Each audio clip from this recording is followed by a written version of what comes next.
Senegal. What's poppin', Senegal? How you doing? Looking good. 158th minute. I did leave the clock running the entire time, yeah.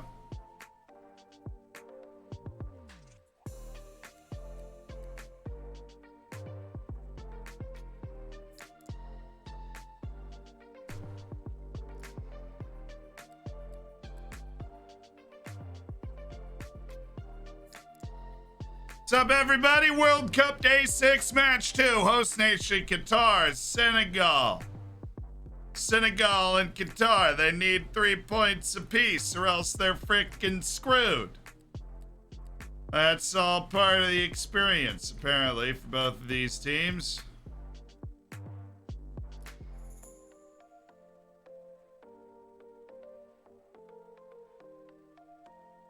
Qatar looking for its first World Cup goal, its first World Cup point. Senegal looking for 3 points to try and get itself into the knockouts. And it's actually about to kick off right now. Your boy's nap was slapping. Thank you for asking. I had a fabulous nap as we attempt to recover and be ready for USA England. Recover from our preparations for the live stream from the bar.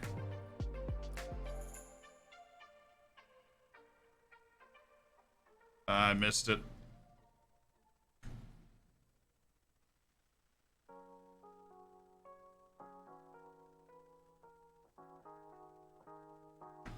All right, now it's up.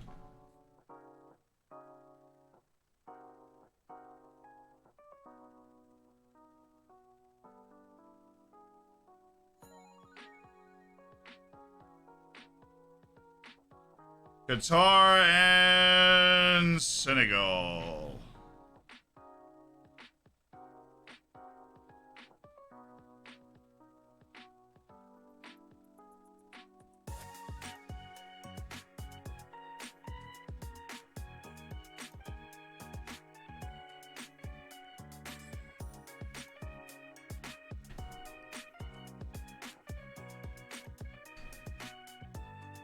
Clock is accurate. Qatar and Senegal are underway. We'll be getting you lineups as quickly as we can. Merly, thank you for the 10 months. Music off, right, my bad. Qatar and Senegal, both, this should be an entertaining match. Both teams need a win because Netherlands and Ecuador are sitting on 3 points apiece. They'll be playing at 11, so both teams need to pick up a dub. When Twitch pays me, first thing I'm doing is subbing to you, Smakaya. That means a lot. Thank you. I appreciate it. Merly, thank you for the 10. And win Zealand U.S.'s national team coach. Close. I'll be there soon. I have my letter in with the national team right now. I'm hoping they really consider my plea, you know. I feel like all of the optimism for Qatar is gone now. They've changed their goalkeeper, by the way.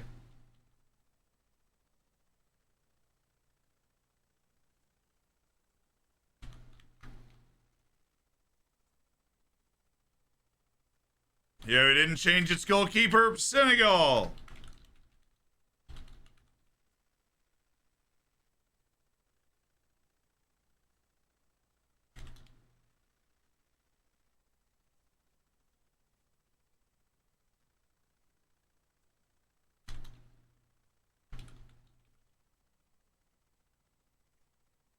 This is the lineup coming in. They've started Boulaye Dia again.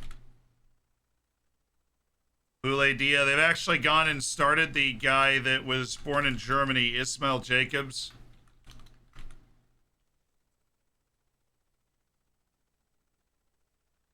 Crepin gets the start again in that Sadio Mane spot. Ismail Assar gets the nod.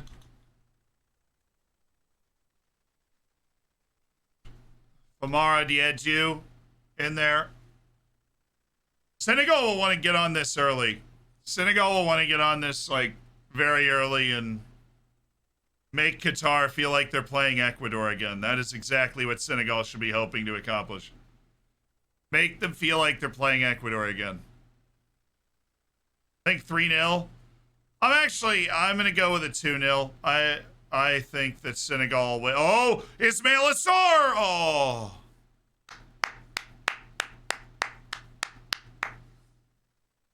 That's good. Good from Ismaila. 21, Yusuf Sabali. And 22, Abdou Diallo, who was a little hurt in the last match, so it's good news for Senegal that he's fit and able to play. And the Qatari lineup, change in goal, number 22, Meshal Barsham is now the goalkeeper.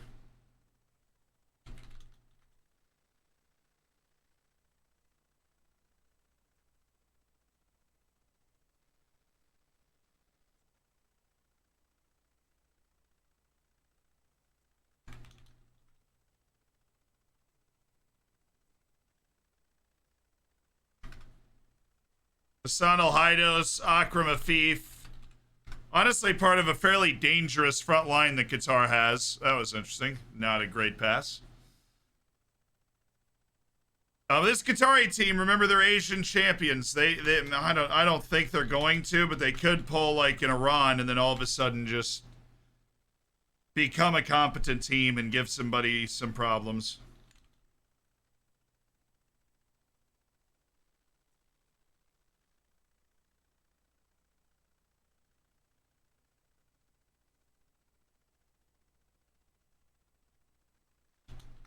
Hamam Ahmed.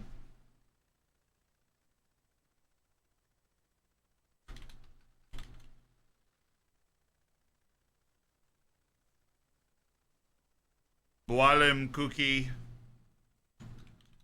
Ismail Mohammed. Almoez. Ali. I really want Qatar to lose and then Saudi Arabia. I think you're going to get your wish on Qatar at least. Hey, Saudi Arabia is already in cloud 9 though.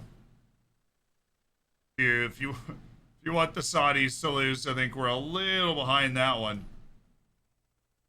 So those are the teams. I'll get the group set up in the bottom left next.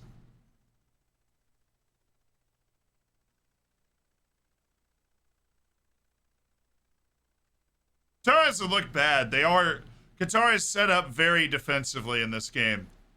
Akram Afif trying to make, oh, that's better. That's a lot better. And then Abdul Karim Hassan just with a world-class bad touch right there.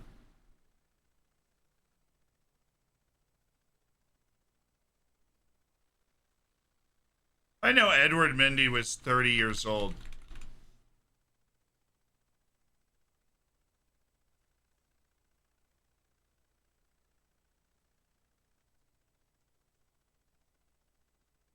$30 years old. It's obviously already a lot better from Qatar. They're like actually moving forward on the field at, you know, some point.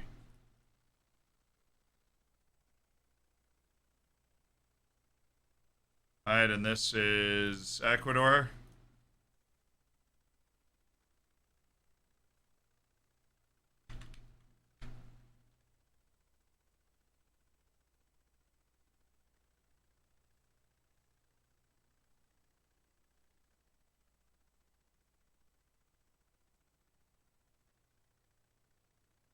All right, that's Ecuador.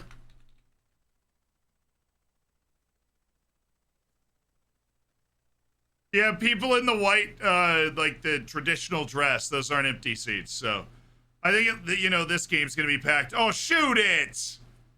What's he doing? Amara Diétu just gathering the ball right in front of the net and then just taking 5. Taking a moment to really assess his options,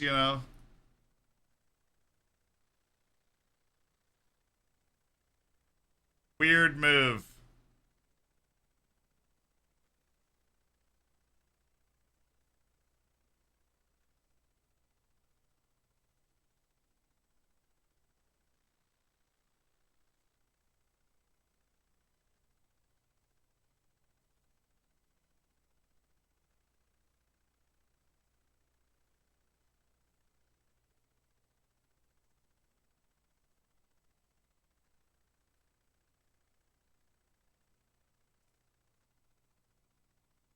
There's no way Senegal doesn't win this, right?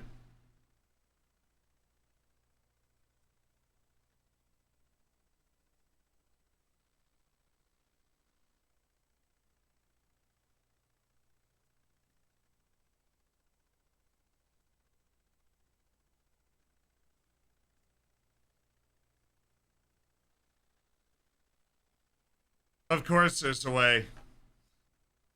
I just meant that if I mean they have to win this. Qatar on the move. Back and forth for Hamam Ahmed. Tragedy. Before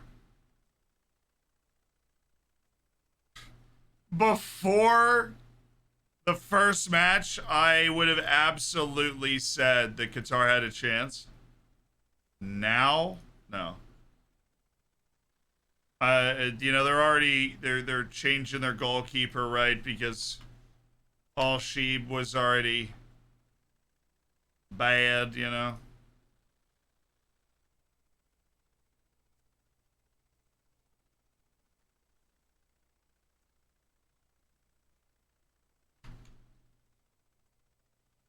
Da, da, da.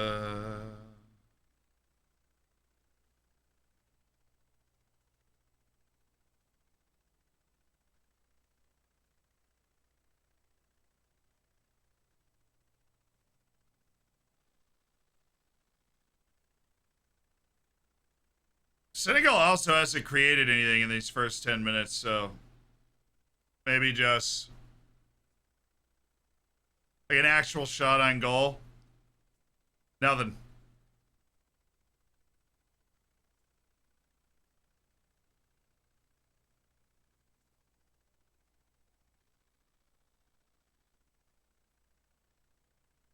And there is Qatar. Okay. Beautiful.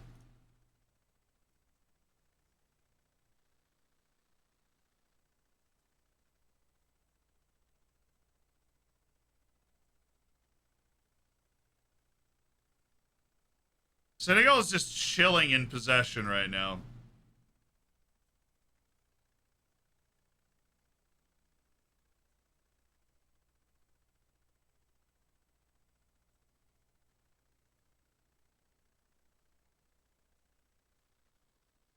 This is Iran.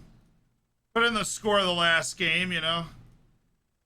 Give people something to think about when they're coming in here early in the morning. They're like, yo, I'm dropping in. Awesome. All set. Oh, and we pulled off a nap, so I think we'll be able to make it through the rest of today without any major issues, considering how late we had to stay up to get all the stream stuff ready. Hey, Shtick, thank you for the $15 donation. Yamakazi, thanks for the $5 donation to Amnesty International up there.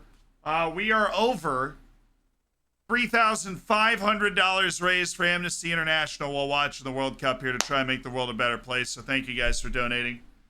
Small scoreboard is wrong. Oh, we aren't done yet. I didn't change the names. Didn't hear about the huge Serbian win over Brazil?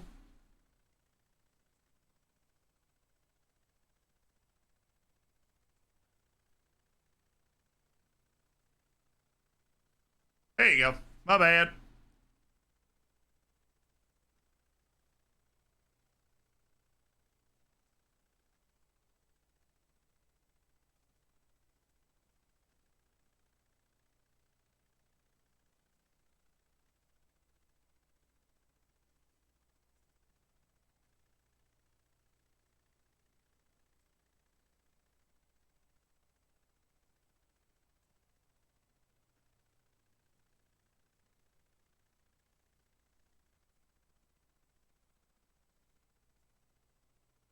Oh, I didn't mark the key players, right?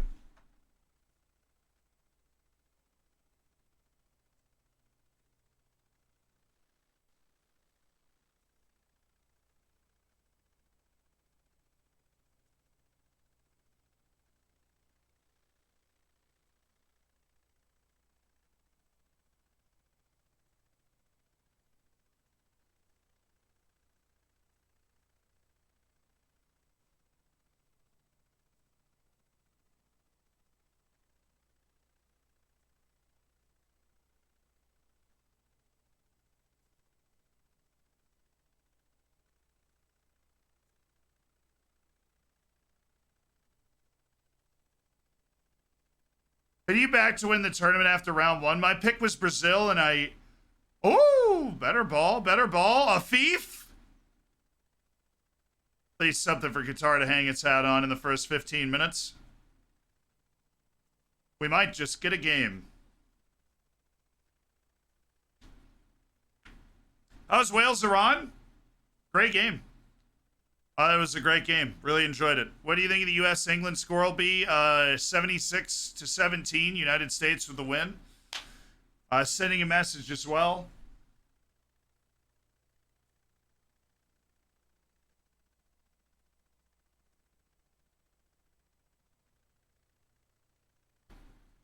I generally like these games in group stages where the two teams that lose the first game play, because then you have to win. And oi! Good work. Michel Barsham forced into a save. Pulisic was 7. Yeah, Pulisic's going to throw for like 500 yards today.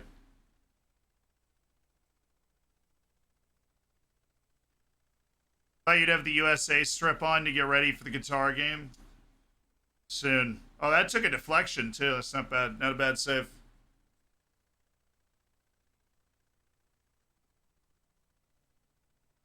How's Qatar looking? Much more competitive. Qatar is looking like the Asian champions. Oh! Michel.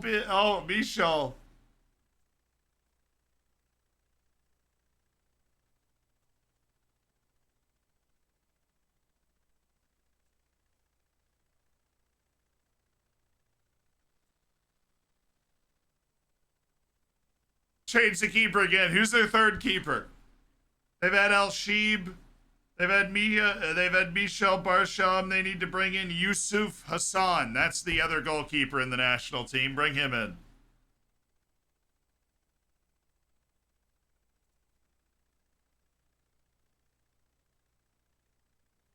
Was Senegal stronger than Ghana? With Sadio Mane, I don't think there was a debate. I think now that is an open question that you could debate.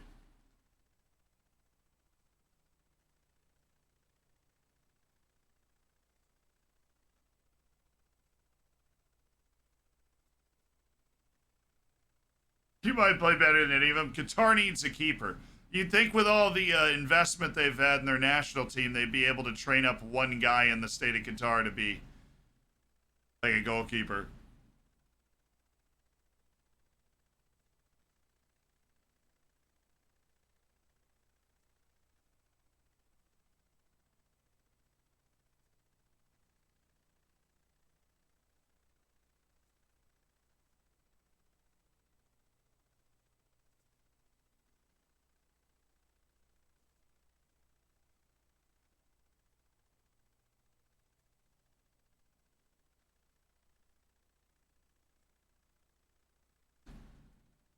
African fans are ace, dude.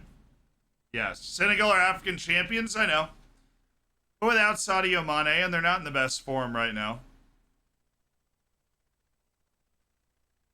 And Ghana's added, Iñaki Williams, and I thought Lamptey was going to start, but Iñaki Williams is a huge get. He's immediately one of the best forwards in Africa.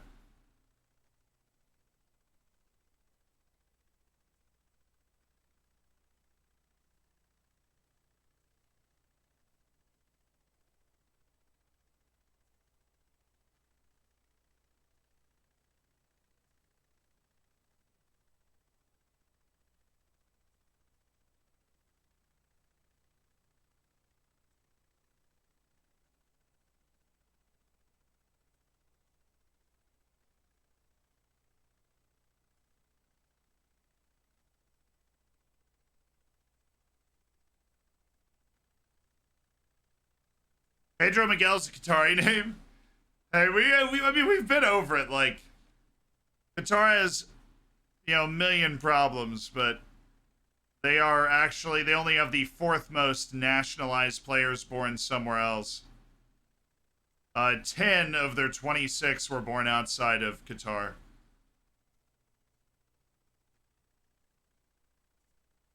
Is the Iran win a surprise? Oh, no, they earned it. Iran was the better team. Particularly in the second half, Iran was the better team. They played incredibly well. The goals were late. 9th minute of stoppage time and 11th minute of stoppage time were the 2 goals for Iran, but they deserved it. Group B is going to be wild. When the U.S. beats England, that final day is going to be nuts.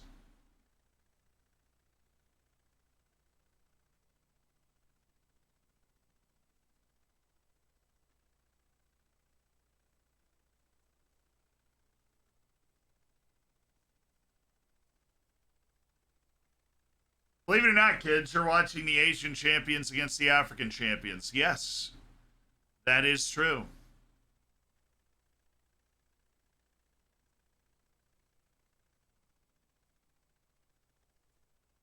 Well, that was a looping ball. Good gracious.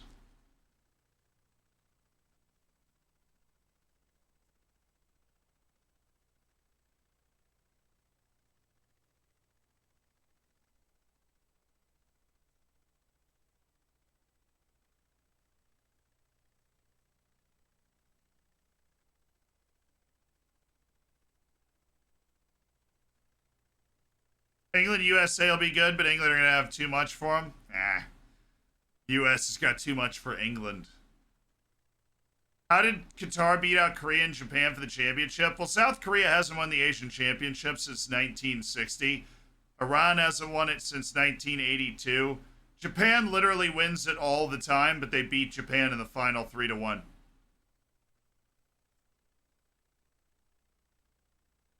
The red card for the Wales keeper carries over to the next game, so Danny Ward will start against England, yes.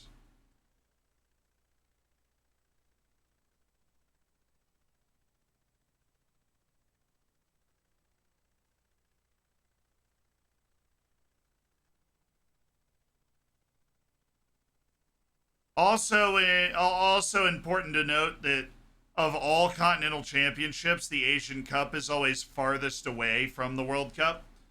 Because the Asian Cup happens 1 year after the World Cup. That means the last Asian Cup was in 2019. The Asian Cup that Qatar won was in 2019. So that was a while ago. Relative to like Senegal won the AFCON last year.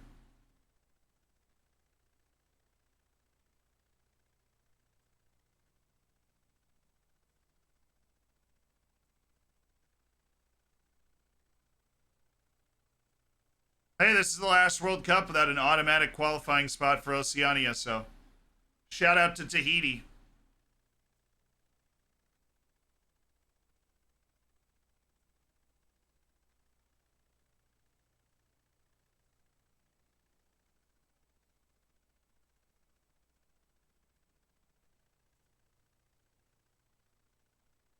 How's the game so far? Pretty tame.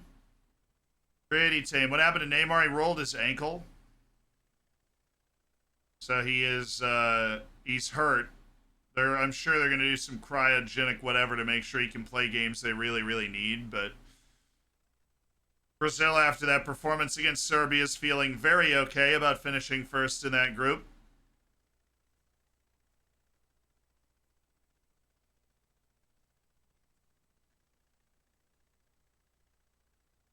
AFCON was this year. My brother in ball, it was 10 months ago. My apologies, but it was a long time ago. Relative to being this year. See, if it was January and I said it was last year, I'd be true, but it was only 10 days ago. You know, it's like relativity, man. Australia qualifies in Asia. Australia's actually the second most recent Asian champion. They won the Asian title in 2015. Oh, yeah, that was nice. That was better from Senegal. Ismail Assar. Oh, that was gay. That was Idrissa Gay. That was a good hit.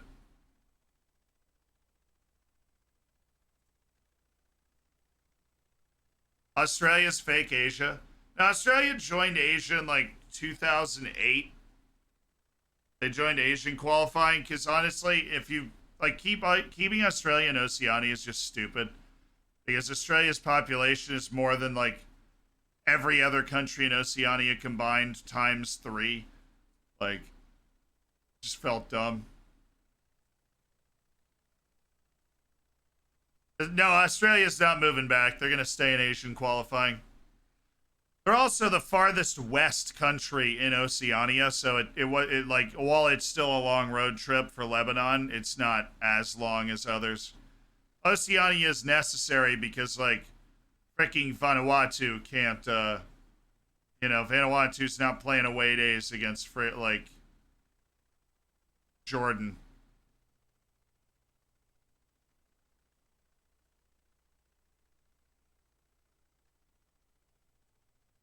Yep. So Oceania is essentially Solomon Islands, Tahiti.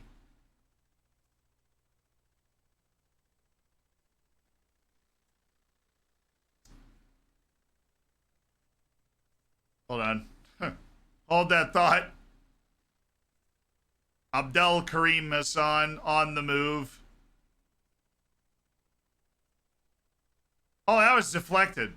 How did he not give the corner? This is an obvious block.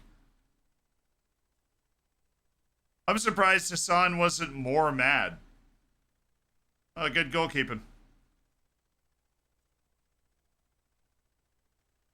Will Russia move to Asia? Russia already petitioned to move to Asia, and Asia was like, nah, dude.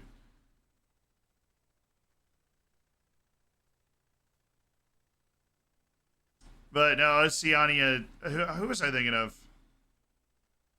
It's not French Polynesia. Who are they? But it is essentially like it is French Polynesia. What is? There's another decent team in Oceania. I mean, relatively decent.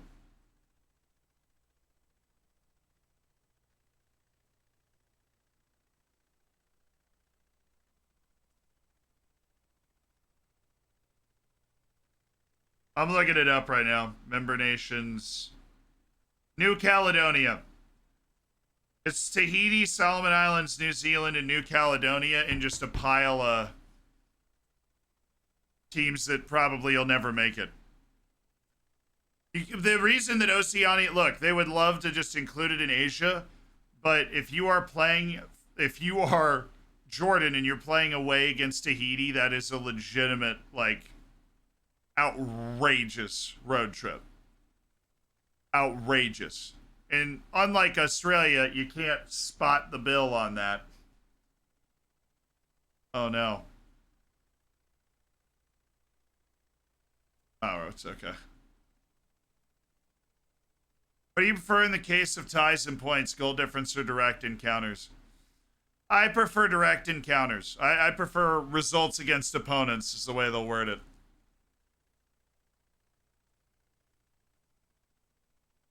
I mean, goal difference, there's so many factors outside of just how good you are that go into that, where if the direct results have one team beating the other, aren't you trying to decide who's better?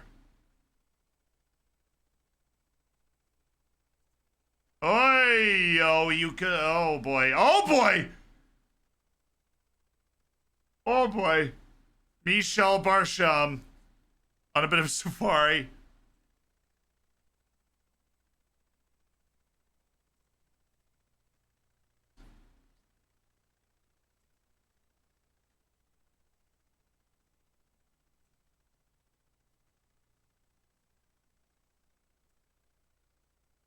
Yeah, this keeper. Well, I mean, look, this guy was not supposed to start. Al Sheeb has literally started nonstop for Qatar, but he was so bad in the first game that they're like, you know what? Why don't we try this guy? And also, you know what? It's 29 minutes in, and Qatar is doing okay. Certainly doing okay relative to the way they played against Ecuador.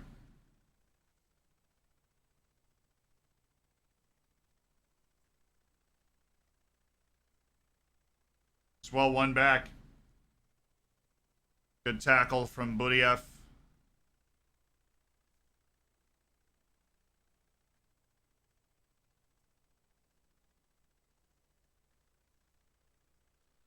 Oh, good punt by Mindy. Keeper's on a safari.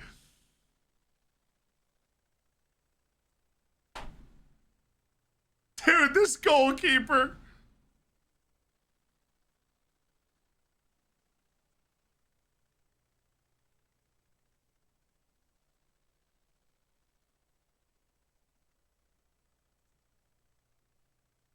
This dude is absolutely wild. You know what he reminds me of is the goalkeeper for Sierra Leone at the AFCON, where he's just like not doing anything technically right, but kind of getting a good result. Yo!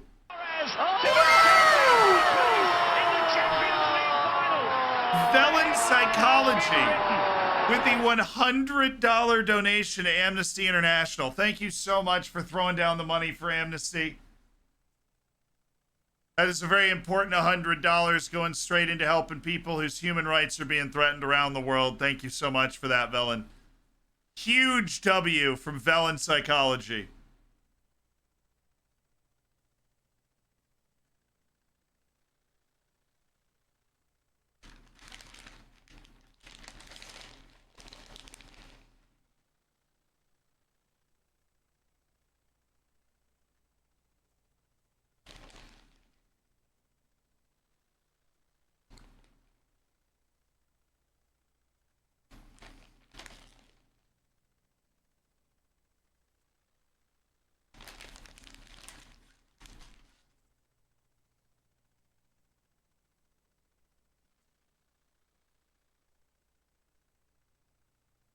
Not popcorn, it's granola.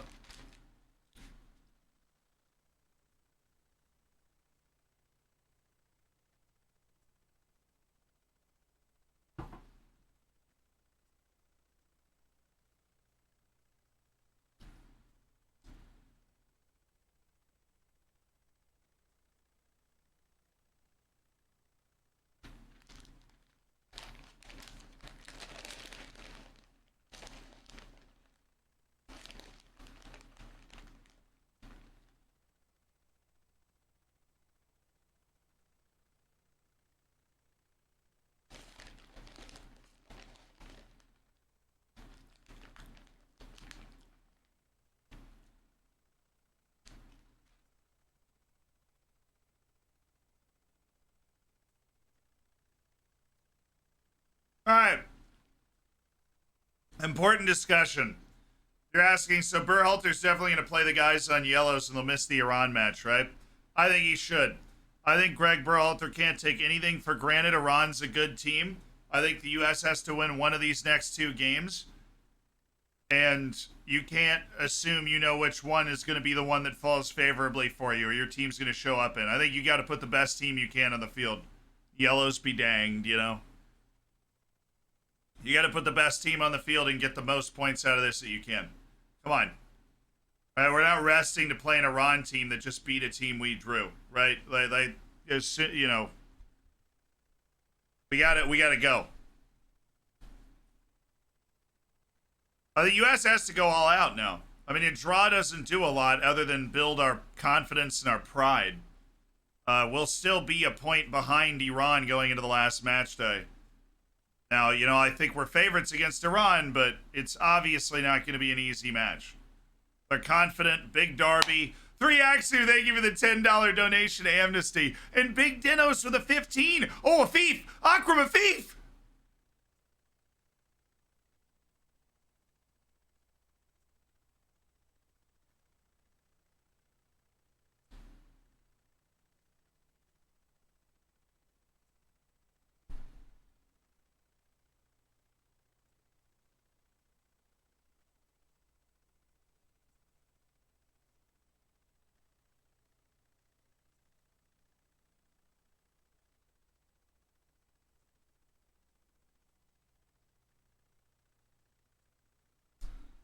I don't know how I feel about this, dude.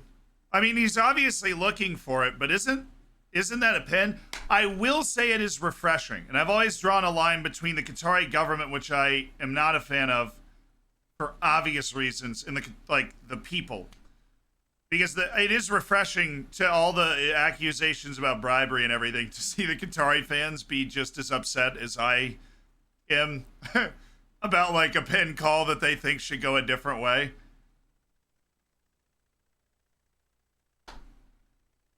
Oh, absolutely more of a pin than the Ronaldo one. But I don't know if I want to give that because he clearly just steps in front of him trying to draw the penalty. I just wanted to point out that it's very refreshing after all those like all the questions about the fairness and of the actual competition, to see the Qatari fans be like, pen, and it's not given, you know. This keeper, Wilden, still.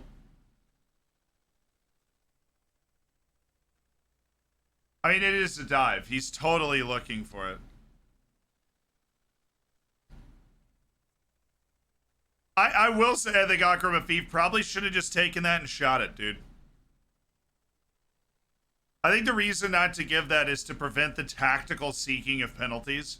But I think in the letter of the law, that's a foul. I think if you do that in open field, like in open play, that's a foul.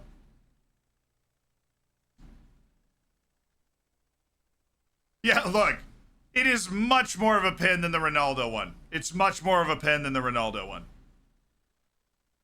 But, like, he's tactically looking for the pin, and I don't know what the Senegal guy is supposed to do. Because if a guy steps in front of you while you're running at full speed, you're going to run into him, and that's essentially what he did.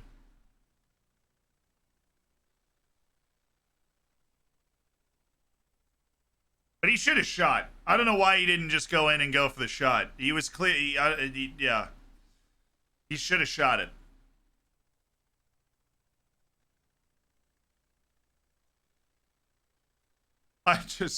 I'm almost relieved.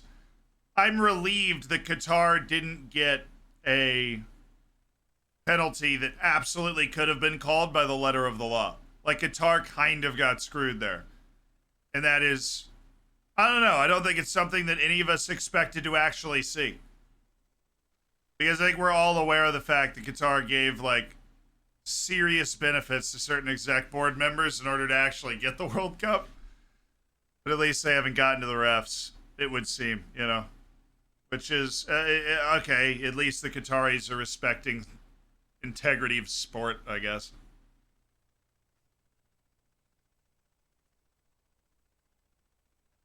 How's the match been so far? Honestly, pretty tame. The only thing that spiced it up aggressively has been the Qatari goalkeeper, who's been an adventure and a half. Like I think some refs would totally have called that a pen, but I totally agree with the reasoning not to call it a pen too.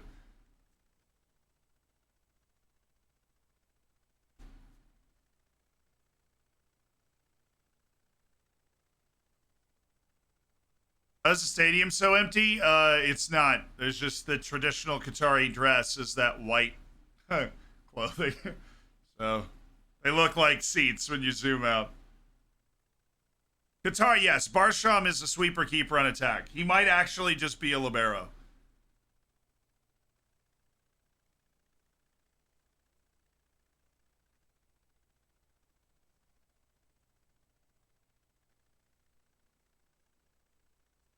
Yeah, but we all know that. Oh, hello, Hassan. What is Barsham doing now? Oh my God, Barsham. What in the world? It's all part of his master plan, chat. All part of his master plan.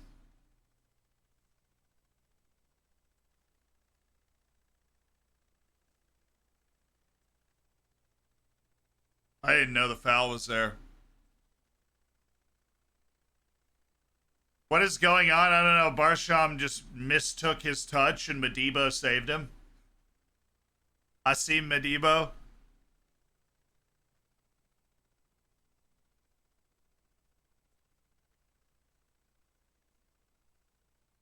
Barsham's goalkeeping is a revolution. I like how he called off the defender. Do you think it was a penalty? I wouldn't have called it. But if they called it, I don't think there's any logical argument to reverse it. Like, it's an obvious error.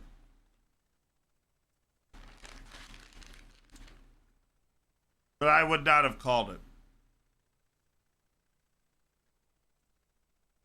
Look. Guicalixto, it was more of a pen than Ronaldo's was. I thought Ronaldo's pen should have been reviewed by VAR and reversed, because that was just not a pen. Graja, thank you so much for the $10. W from Graja, $10 donation to Amnesty International.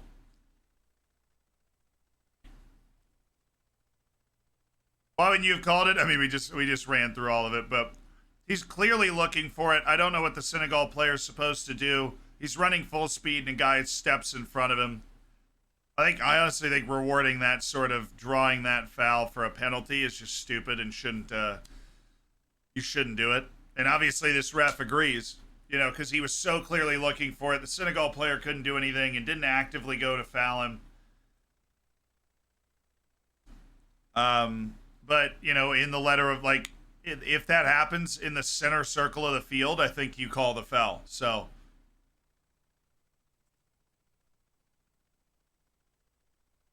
oh, what? Oh!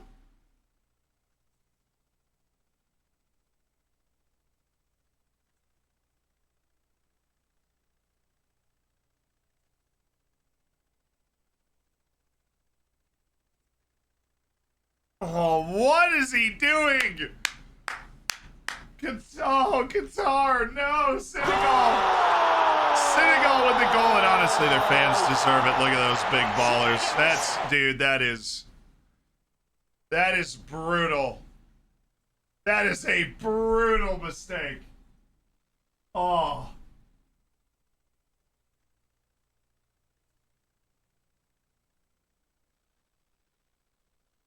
My boy, Boulay Dia. Oh, what? Oh, my goodness. Oh. Fulham Kookie, what in the world are you doing?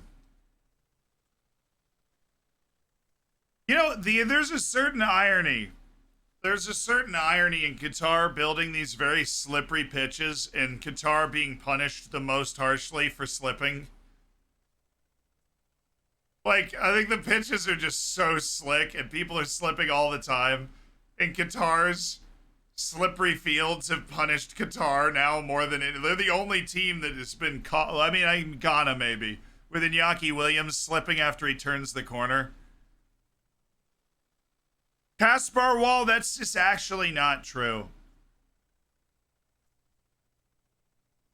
Qatar is good enough to be in this tournament. I mean, there's so many things to say about Qatar that you'll hear me say. You know, that's the reason we're raising money for Amnesty International and the way they've built this tournament and the oppressive laws in the country, right?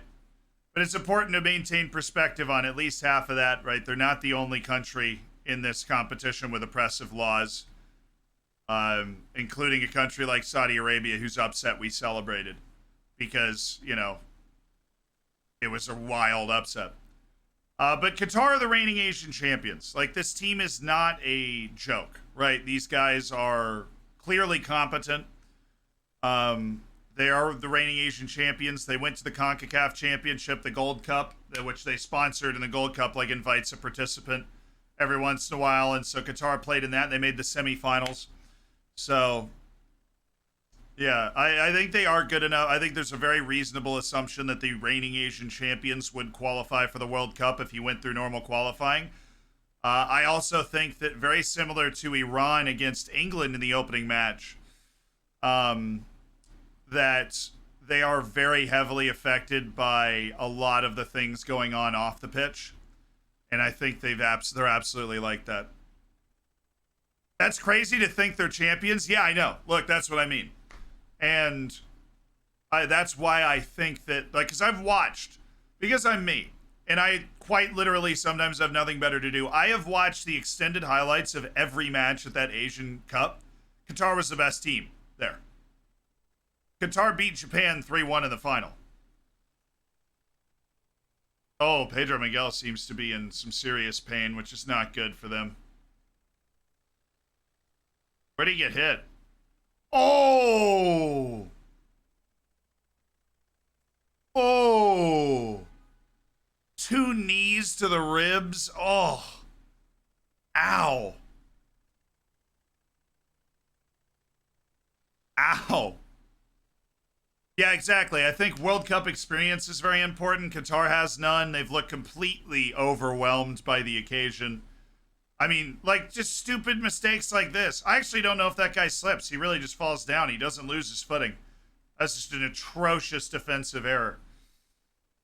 And it feels crazy to think about them as champions, but you watch those matches in the Asian Cup, and Qatar has a major international trophy, right? They won their continent.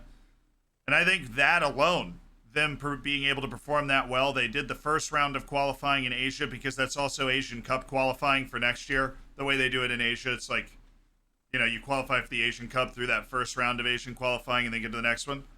And they won their group in that round as well, so it's not like they've fallen off dramatically the last year or two. Qatar will be in 2026. They probably will be. And they'll probably put on a much better performance than they're putting on here. I think the pressure was just way too much. And I don't think there's any shame in that. It's a ton of pressure. When your entire country, right, and everybody you know and everybody that's backing you is like, well, we've spent a decade investing billions into actually making you guys a good team. Here's to hoping you can, here's to hoping you can. Oh, by the way, the world hates you right now and thinks you're going to fail miserably. That's a lot of pressure, right? 7 minutes? I think there was a pretty significant. Yeah, dude, Pedro Miguel is not okay. Dude might have a broken rib or something. Crepin, that was a bad pass.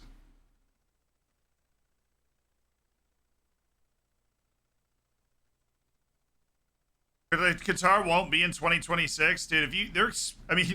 Asia's getting like 8 teams into that World Cup. There's no way Qatar isn't one of them. I'll be really surprised if they're not. Right, you have Iran, Japan, South Korea, Saudi Arabia, Australia. That's 5. The other top teams in Asian qualifying this cycle were Oman, UAE, Iraq. I think Qatar can beat all 3 of those teams. What's up with the added time at the World Cup? They made an emphasis to really try and cut down on the time-wasting tactics, so they want really accurate added time. They're expanding. The next World Cup is 48 teams, groups of 3, round of 32 starts the knockouts. If you didn't know, it's been announced for a few years. Oh, but Uzbekistan didn't even get out. They didn't even get out of the second round this time. Uzbekistan's good, but they didn't even get out of the second round. How was the early game? Did Iran deserve to win? 100%. Iran deserved to win, particularly in the second half. They played some absolutely liquid stuff. They got their goals. I'm fitting to go to games? Yes, sir. Dude, we're hosting the World Cup. That's only going to happen once in my life, probably. So, yes. But FIFA have tried that already and failed. Yeah, well, FIFA didn't want to do third place teams at the World Cup. So their choice was 3-team groups or third place teams. And actually 3-team groups, there's less matches played. So they went 3-team groups, less matches played, less logistical challenges, and no third team going into the knockouts. Yeah, Qatar's wrongdoings are actually blinding. Look, I'm a big believer in shades of gray. That's why I talk about, I feel bad for the Qatari fans, right? Because there are a lot of Qatari people that, I'm somebody that likes to travel. I've been to a lot of countries. I want to go to even more, right? And the vast majority of people all over the earth are pretty much the same. They want good food, pretty steady job, and they want their sports teams to do well. And that's basically it. And so, the Qatari fans are more relatable, do you think? And the government, right, the royal family and the people that are around it are just obviously atrocious people who violate human rights like they don't matter at all. And they did some obvious and less obvious bribery tactics, as you learn watching that FIFA documentary that dropped on Netflix. The bribery isn't necessarily an envelope with money. It's, we're going to buy PSG, but there's no written agreement to that, right, and all this stuff. So, they did a lot of bad things to set this up, and of course the laws in the country are super oppressive.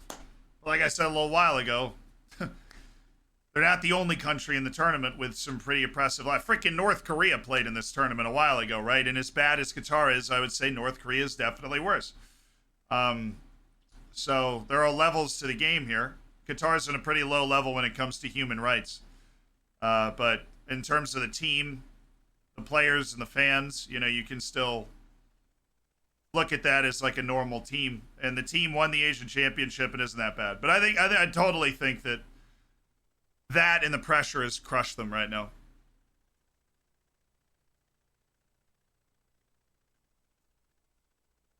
North Korea. Oh, Almoez. At least get Mendy off his line. Okay. That time North Korea beat Portugal 1-0, yeah. Like, it's hard, right? Because you wish that every country had rights for everybody and just kind of, I don't get why people take it so seriously, honestly. Like, who cares? Just be nice to everybody. Let them do what they want if it doesn't hurt you.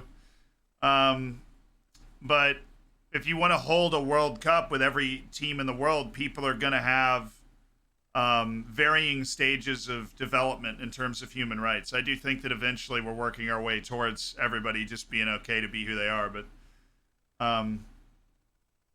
if you want to have that world tournament, you're not going to be able to dictate the laws, in every country. And so you're going to have to make some allowances for teams like North Korea, for example, to be in a World Cup. I'm just kind of on a tangent because this game is going back and forth and nothing's really happening. Yeah, teams like North Korea, teams like Saudi Arabia, right? Teams like Qatar, obviously. Now, having them host the World Cup is a whole other decision that should not have happened, right? But it is a part of the World Cup, and it always has been. It always has been. But I do believe that countries that do not have basic human rights for everybody shouldn't host the World Cup. So everybody should be able to go and not worry about getting lashed and arrested.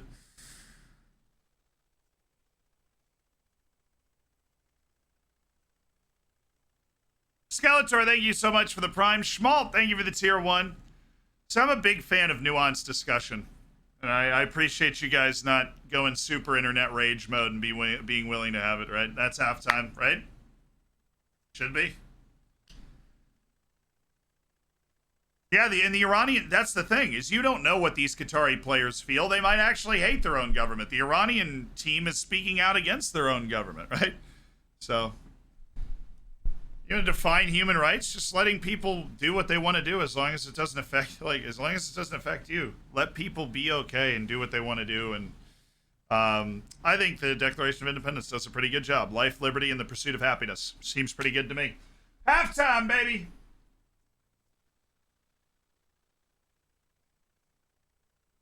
Yo! Define human rights, though. Feel like that's the Qatar 2022. Define human rights, though. Yeah, pretty dead first half. Penalty shout. Can we do it? You want to do a poll? Do you think that was a penalty or not? Because I think no, but I feel like that could be a really close vote. We in Egypt don't have human rights too. I mean, look, there's a lot of countries that don't have human rights, which is why when people dump on the United States, I'm like, yes, we do a lot of things wrong, but at the same time, we have a lot of rights that people around the world wish they could have. All right, player. Oh, we're doing our player of the half poll first, then we'll do the pen poll. So hold on to your pen assumptions. We've got the empty seats, eccentricity 20, slippy pitches, and the drums. Now, I don't know how you don't vote for slippy pitches here. I already did the pen poll? Oh, yo. What one? Did people think it was a pen or not a pen? I just didn't see it. Yeah, Salt and Pepper Chill summed it up. We do it wrong freely. No pen one?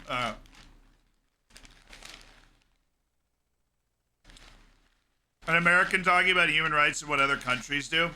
I mean, I have to deal with that statement literally on Twitter every 5 seconds and probably will for the rest of my life. And, like, I get it. I'm not blind to my own country's history of meddling in literally everything all over the world. But, like, where would you rather live to have more rights? Like the United States or Qatar, right? So, I mean, I can tweet that the president is an idiot. And nobody's going to be like, I can wear a rainbow t-shirt and nobody's like, you need to come with us, sir. Right? I mean, there's levels to the game there.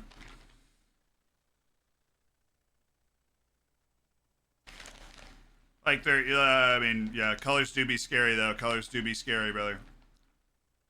Like this is the shades of gray. This is the nuanced discussion that we need to have. Like, yeah, America's got a ton of problems. I will not deny that at all. But like, I'm still happy to live here. I think there's a lot of good things going. A lot of things we need to work on. But like, if we don't like what somebody's done, we can vote them out. And we do sometimes. Sometimes we don't because we're idiots. But whatever. You know what I mean? Player of the half? Goalkeeper eccentricity 1. It wasn't slippy. It wasn't slippy pitches. Dang it.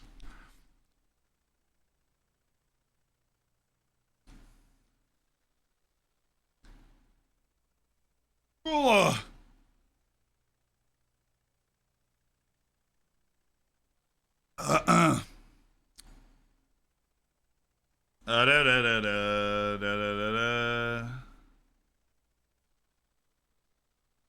Am I excited for the game later? I'm so excited. It's the United States and England. Are you kidding me? Senegalese fans not stopping to. Senegal does it right. West African countries do it right. Get some drums, get a few songs, get a few jigs going, and just freaking break it down. Break it down. Mitten's all good. It's all good. Mitten's I forgot to turn the tunes on, dude. I forgot to turn the tunes on.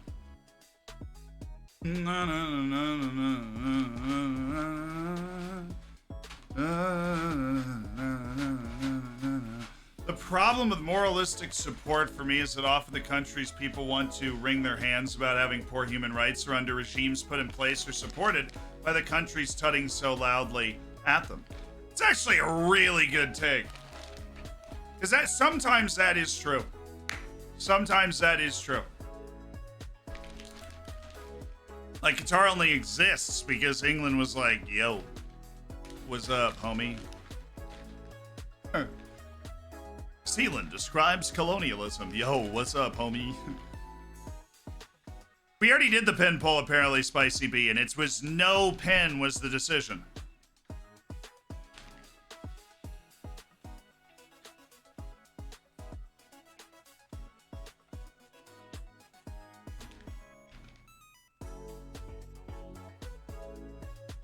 Alexi Lawless is losing his mind about this being a penalty.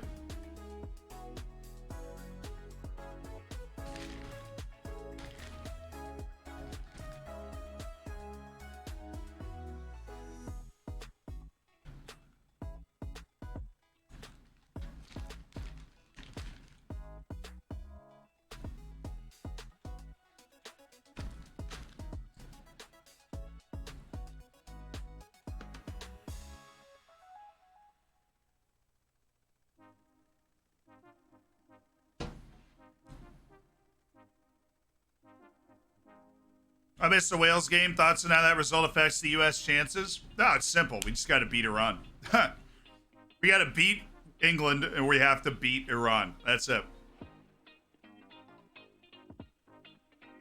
That should settle it then. If Alexi Lawless thinks it's a pen, then it is a correct no call based take from Jim. Right there. Any other option for you to watch than Fox Sports? I mean, sure, I can VPN myself anywhere, but Fox Sports is fine. Oh, Tyler Adams has to be a player to watch tonight. He's going to have to play out of his mind. Going to Zealand today, been up since 2:30 a.m. to watch a full day of World Cup, then off to Junior A hockey game tonight. Glad to be able to spend time with you. Always enjoyable. Papagate, I'm glad you're doing it. It is fun watching just World Cup matches all the live long day.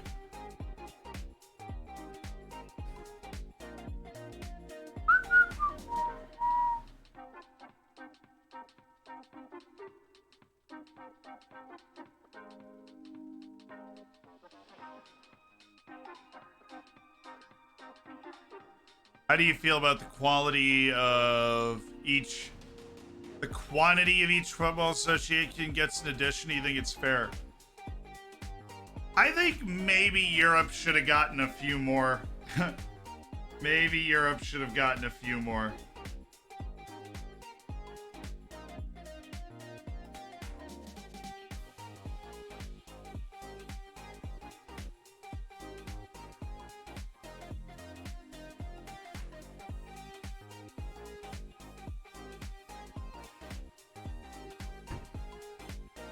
First 2 match days are special. It's just all day ball. Yeah, it's true.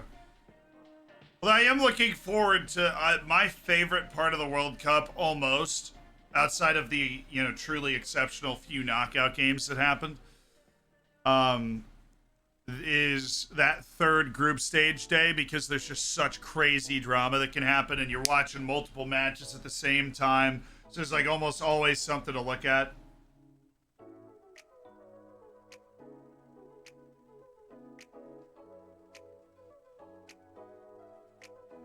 Nice to my brother about the stream and backpack stuff. Tebow, thank you for the 6 months. What's up?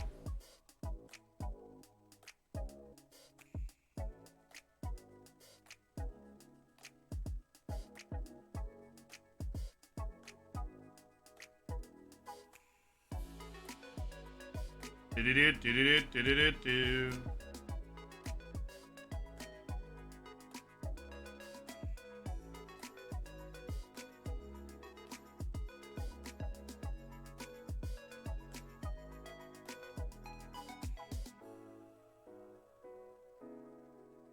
Dutch analysts say it's not a penalty. Saudi Arabia to win the World Cup. They're on the move. Axe Power, thank you so much for the year. I kind of don't mind Europe's amount now. I feel like otherwise all the good European teams will go through, and now teams like Italy have to fight for it. Oh.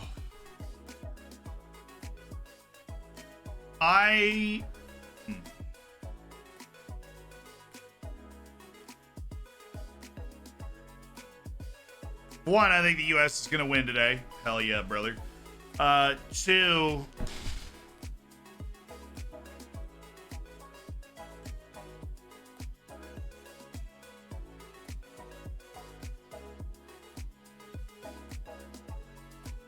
I scroll up. Like, if you're expanding the World Cup to 48 teams, you need to, like, I think they just added 2 to every confederation almost. Like, 2 or 3 to every confederation.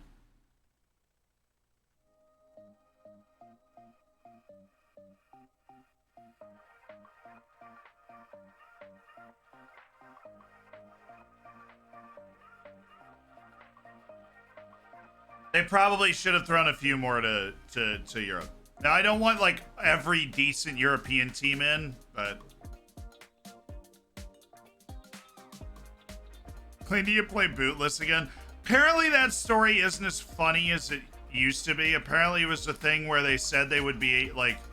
They said they could do it, but then they couldn't. You know, they said they could do it, but then all of a sudden India qualified, and it was like a race thing, and they're like, they didn't want them to go, so they told them that they had to wear boots, and they were like, no, we're not going to do that because you're only saying that because of who we are, sort of thing. Stupid the Caribbean decides every World Cup host. Hey, it's a lot of countries.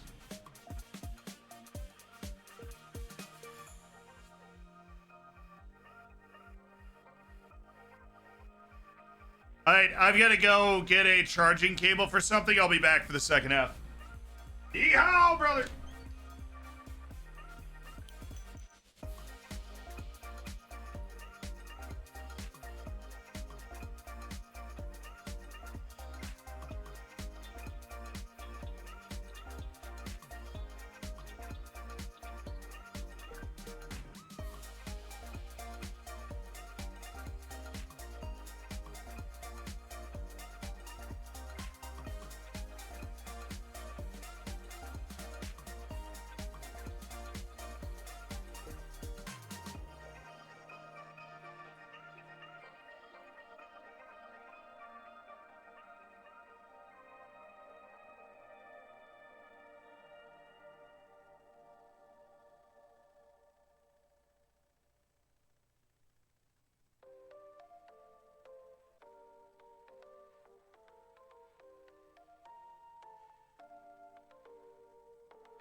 All right, I'm back.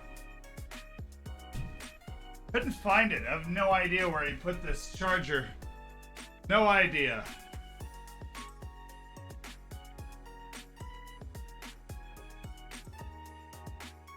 People arrive. We are here.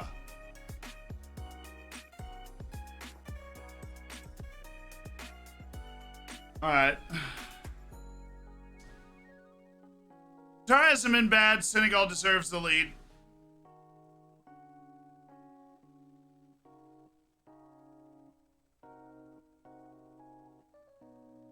So AFC gets +3.5, UEFA gets +3, Africa gets +4, CONCACAF gets +2.5, Oceania gets +2.5.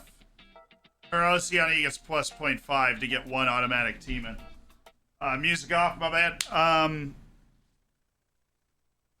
I'm okay with Africa getting a lot because Africa has a lot of solid teams. Africa's got a ton of countries and a lot of solid teams.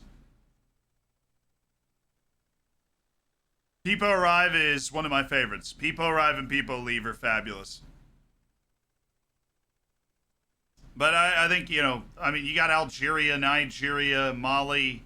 Mali's never been to a World Cup, but they were better than Tunisia in that last round match. But like Algeria, Nigeria, Ivory Coast didn't even get out of the last round. Ghana hasn't made the World Cup since hosting the World Cup. And shoot, they got 4 points at that World Cup. You know what I mean? Like, there's a lot of talent in Africa, and I think getting them 2 World Cups and having them play on that stage will be awesome.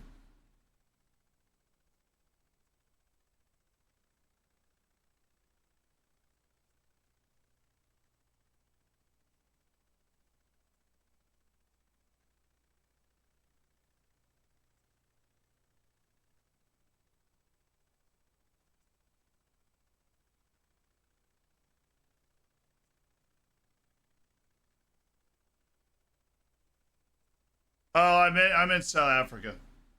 Obviously, Ghana and South Africa played in qualifying. Very controversial game that Ghana won on a super soft penalty. So many empty seats. Now, granted, the place did seem packed before halftime. Maybe there's just a huge deal at like the Philly cheesesteak stand in there. Yeah. Oh, nice header. I said 2-0, and Senegal leads 2-0. That's a lovely header. It's a lovely header. And Qatar is being roundly outdone here. Roundly outdone.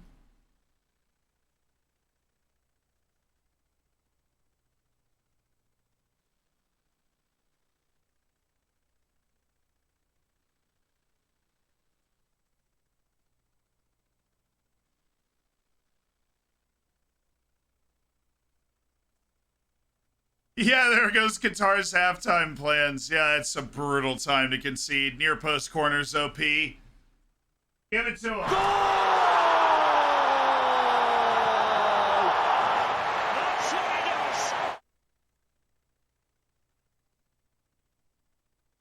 He just wanted it more. He just wanted it more. Almoez Ali was no, I'm not doing guests today. We're leaving the battle station after this match, so yeah, I mean Almoez Ali was backpedaling to take that header and Diadiu attacked it, so it was a fabulous header. Kind of feel bad for him. I'm like, yeah, I mean, I feel great knowing that the royal family and like all the people in charge of Qatar they're so mad right now. Like, I love the idea of them being embarrassed, but I feel bad for the run-of-the-mill, like, the Qatari fans. I feel bad for the players, because I know the players are better than this. Literally every other Asian team that they beat all of them in the Asian Cup is having a great tournament, and Qatar's over here getting run.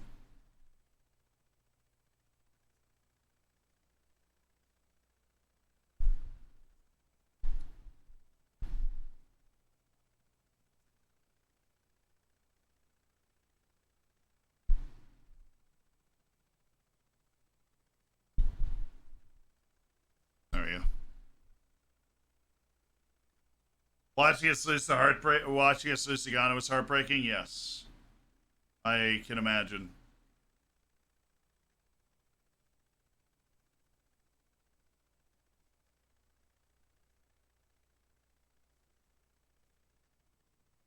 Scored from a corner for you. Well, that was nice of him. Set piece gods over here.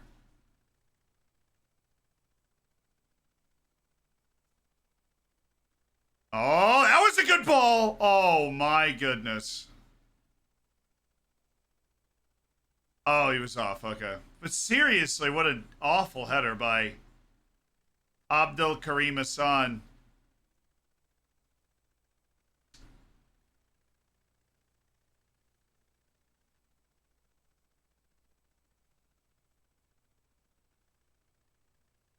Was that the first corner goal of the tournament? Yeah. The first, like, corner directly to the first shot going in.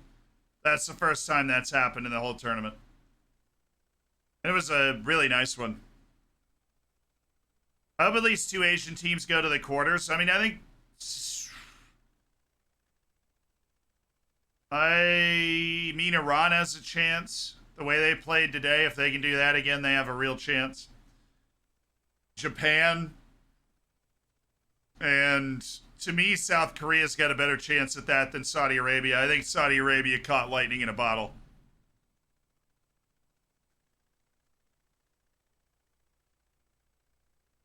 That's stupid time to pick up a yellow.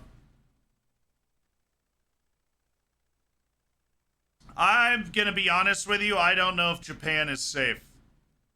Because I do a ton of World Cup simulations, and there is a pretty common iteration of a group where 3 teams end up on 6 points.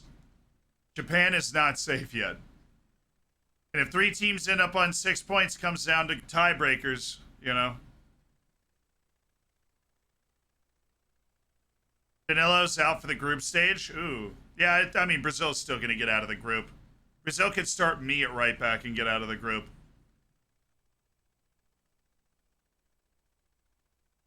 Not having to qualify makes hosting nations weaker. I mean, they actually did go through the second qualifying round in Asia. They just didn't go through the third.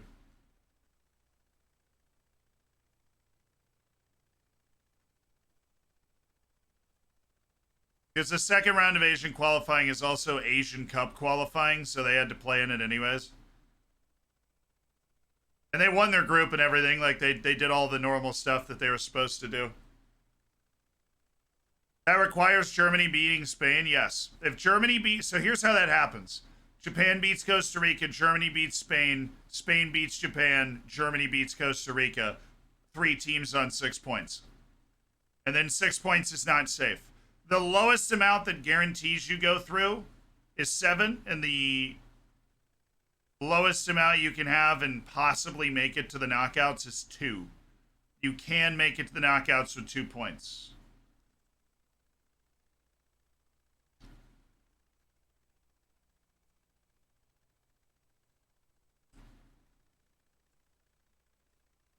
Yeah, if Spain beat Germany, then all Japan needs is a draw. That's foul.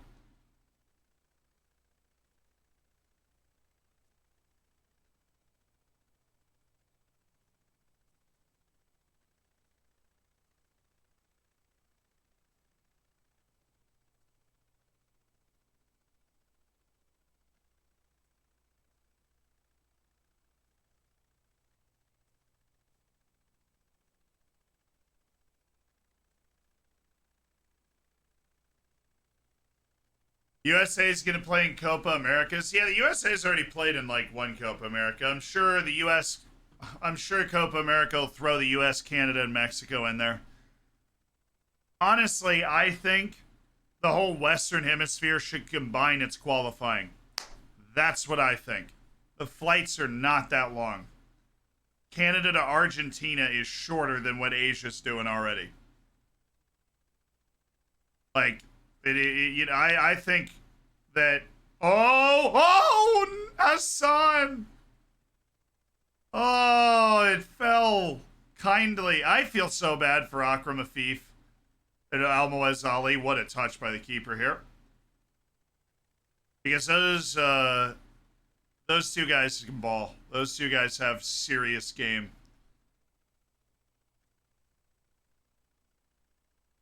I don't think the Caribbean region would like that. I do.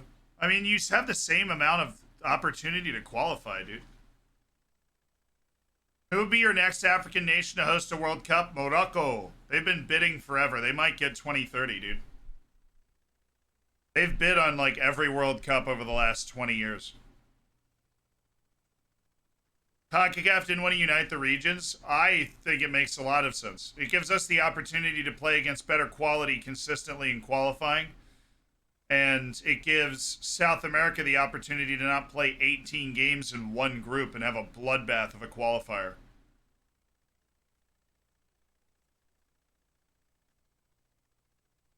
Yeah, do it like UEFA. I don't think it would be bad. You'd play less matches because you'd have a more diverse qualifying.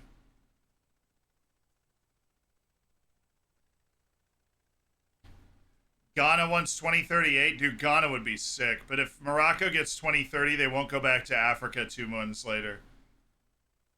We got Western Hemisphere going in 2026. So, you know, the Morocco in 2030.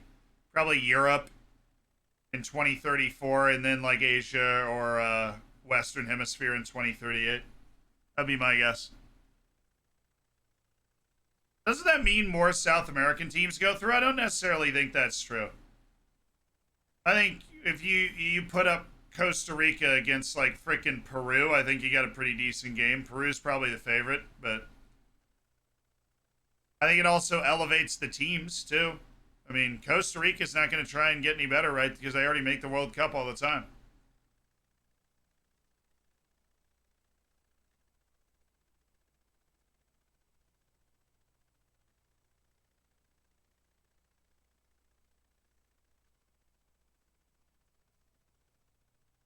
How does it work if multiple nations host? So there's like a premier nation in the multi-nation bids and a secondary one. Like the finals for US, Canada, Mexico is the US.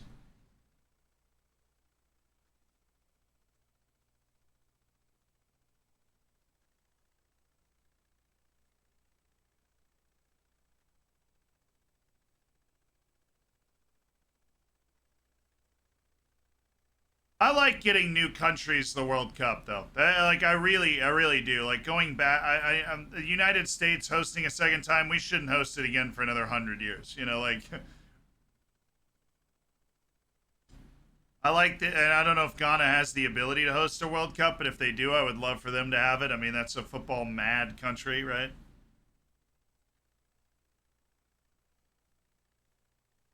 Uruguay in 2030 would be good for 100 years. Yeah, I guess.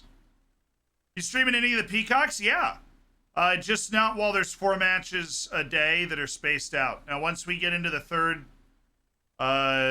match days of the group where they play at the same time, that cuts the amount of time of my watch-alongs in half. So, yeah, we'll be streaming Peacocks.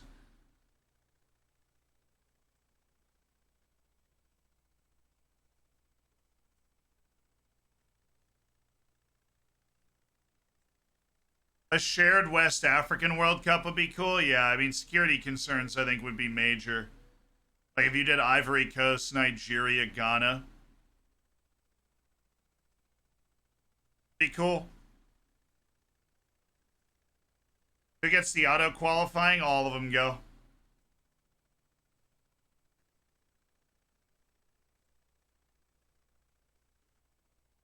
India would be an interesting host. They need to get a little better first. As bad as you think this Qatar team might be with the amount of pressure that's on them, they haven't played well. If you put Qatar on the field with India, it would be bad. It would be 3-4-0 Qatar, you know.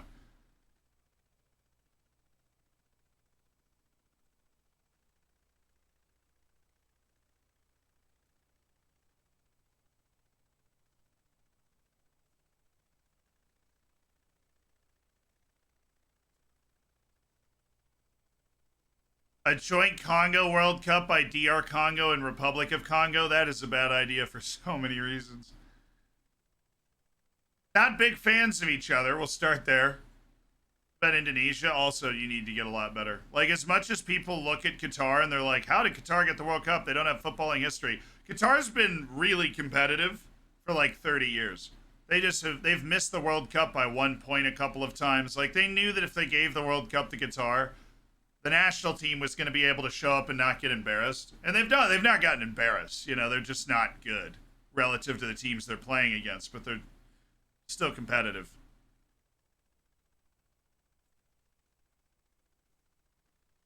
Oh! Oh, I thought that was in. Dude, I thought they just scored an outrageous banger for their first World Cup goal. Oh, that was close.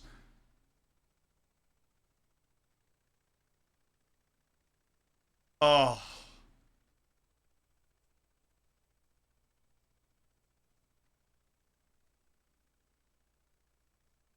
Abdul Karim Hassan. Loving that. Okay.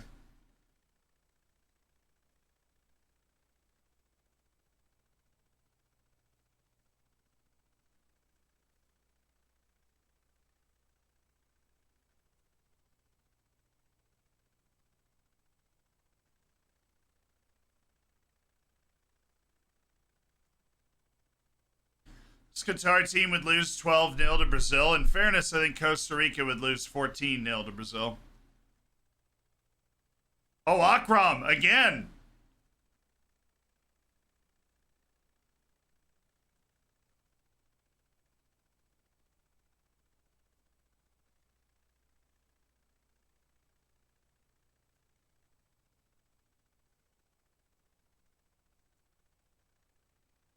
What happens if this stays 2-0? Netherlands beats Ecuador 1-0 and they draw on the final day? Then Ecuador goes through. Oh, saved! Oh, Almoez Ali. Oh, he didn't really hit that with the pace he should have. That is going in. I mean, that's a good shot. That's a really good save, honestly. The more I watch that, that's a really good save. But Qatar beat Costa Rica. If Costa Rica plays like they did against Spain and Qatar plays like they're playing today, I think we'd have a good match on our hands.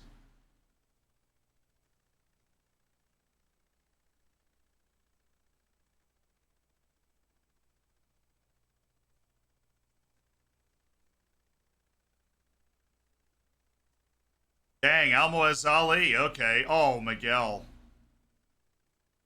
Pedro Miguel.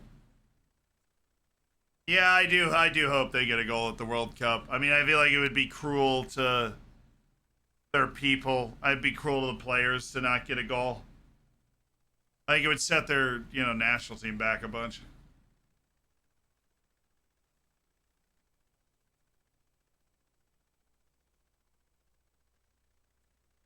Qatar officially knocked out if they lose this game. Not officially, mathematically, unless Netherlands and Ecuador draw. If they draw, then they are officially out. Oh, Crapadiato's coming out of the game. Ugh.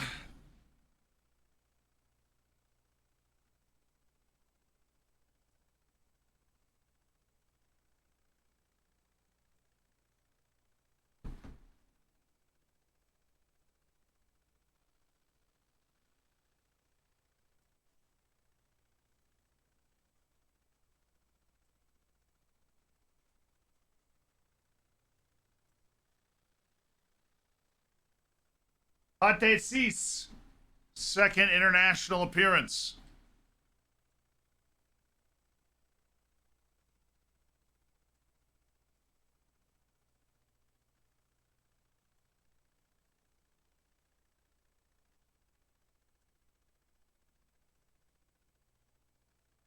Yeah, I mean, there's a lot of possibilities for the U.S., but I think today you just focus on doing as well as you can against England.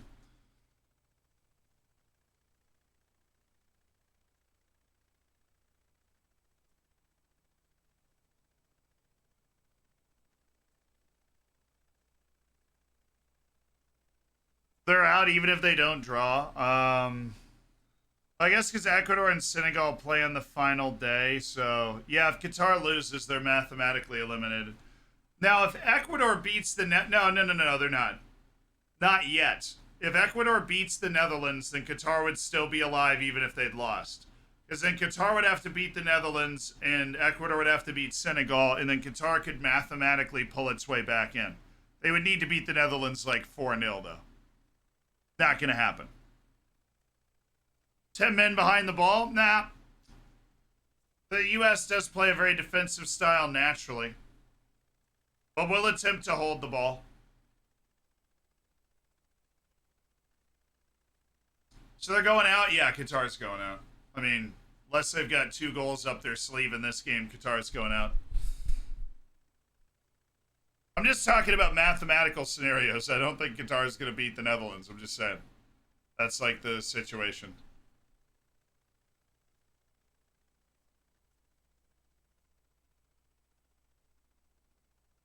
Akram Afif is all over this build-up. And, oh.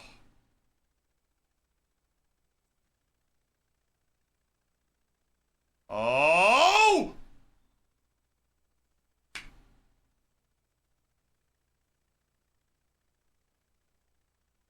What a save, dude! What a save! That was a great ball. That was a great ball. Opened it right up. He just took it down back against the grain. No dice. Mendy with a fabulous save. Qatar is putting, since Senegal scored that second goal, Qatar's on it. Militant Wolf, thank you so much for the $10 to Amnesty International. W for Militant Wolf. Ooh.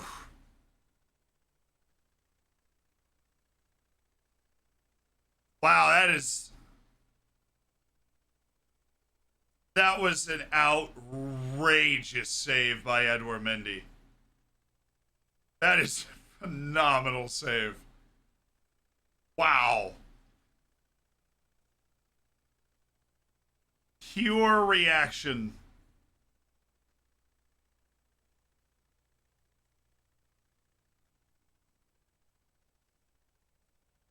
That is outrageous.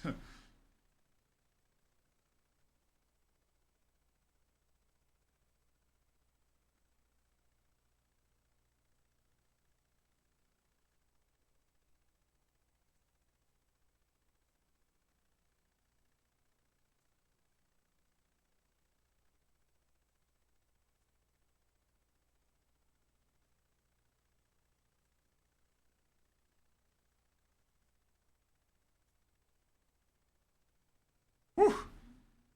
That save, man.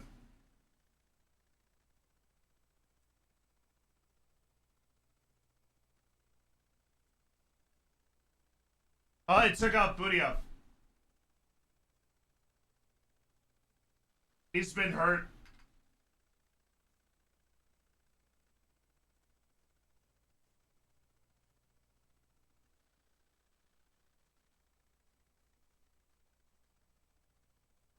Abdelaziz Hatem is the sub for Qatar.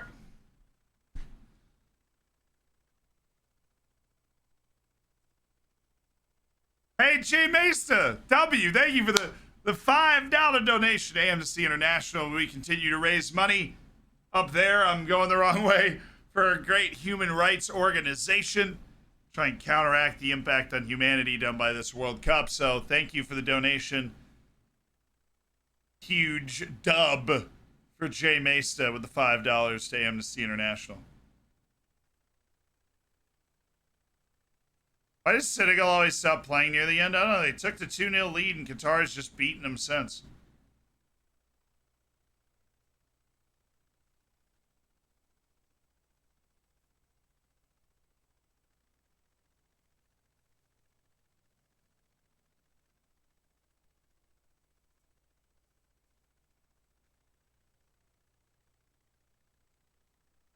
Dude, literally Akram Afif is in the defensive line for Qatar. Oh, nice pass. That wasn't a bad idea.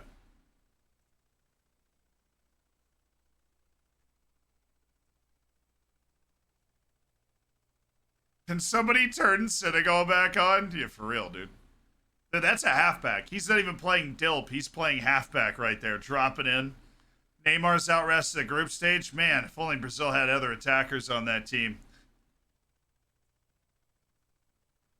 Hey, Boba Fett, thanks for the $20 donation. That's huge. $20. That's leveling up to Amnesty International. Thank you, Boba Fett. A W from Boba Fett.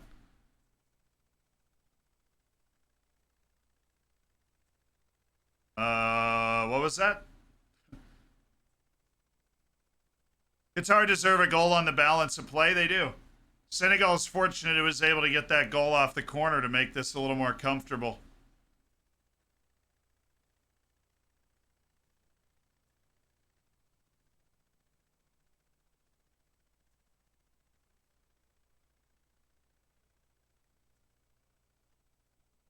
The Merc contracts are paying off for Boba Fett. Huge.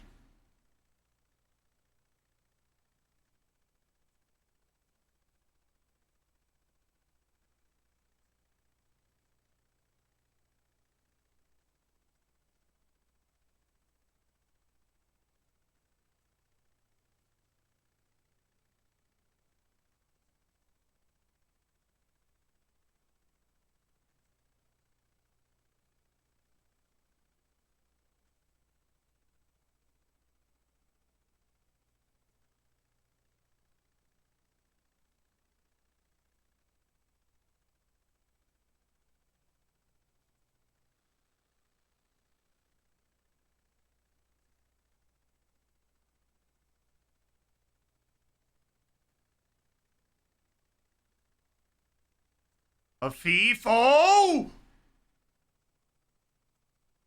Dude.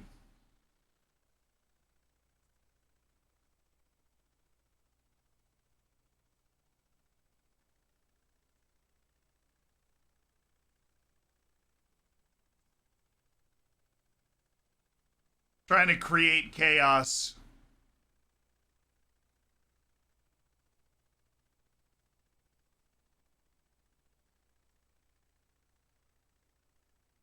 Well, that was a bad ball.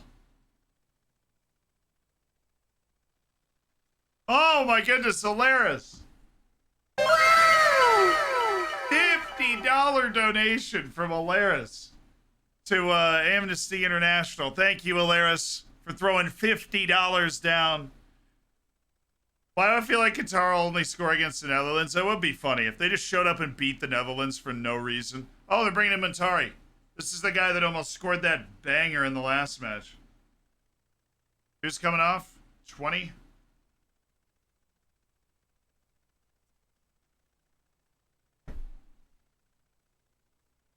Oh, they're bringing off Ohidos.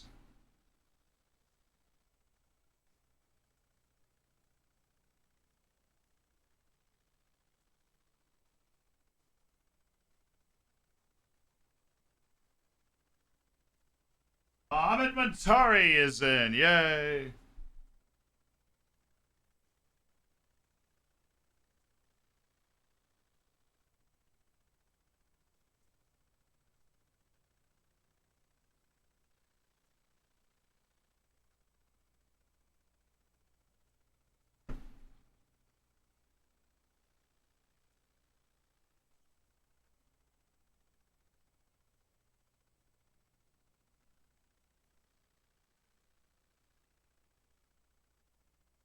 Oh, they just brought off Diediu, scored the goal earlier in this half. All right.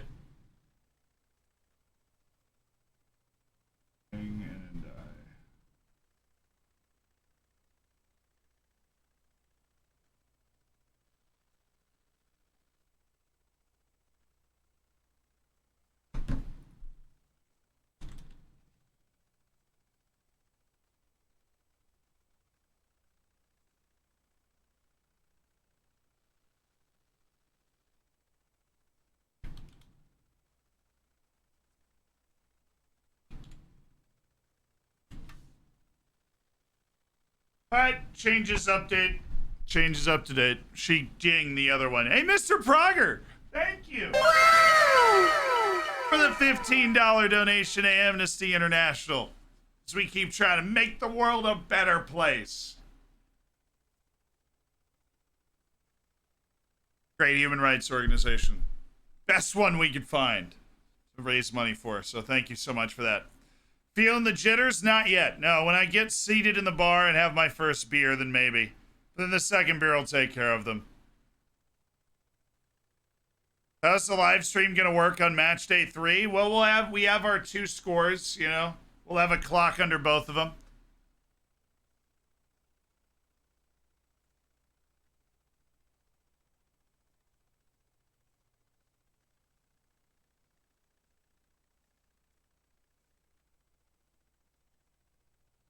Missed the majority of the match, got some much needed sleep. Well, you missed Qatar being actually pretty good for the last, We lost a scarf!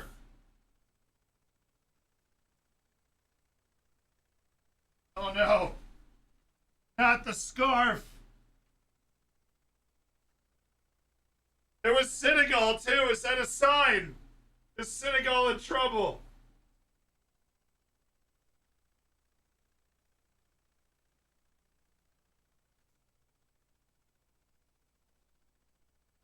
There you go. Senegal's scarf fell down. That has to be a bad omen. Oh no. Live betting Qatar right now. Fair. Oh, Mindy and Ismail Jakobs are off. Okay.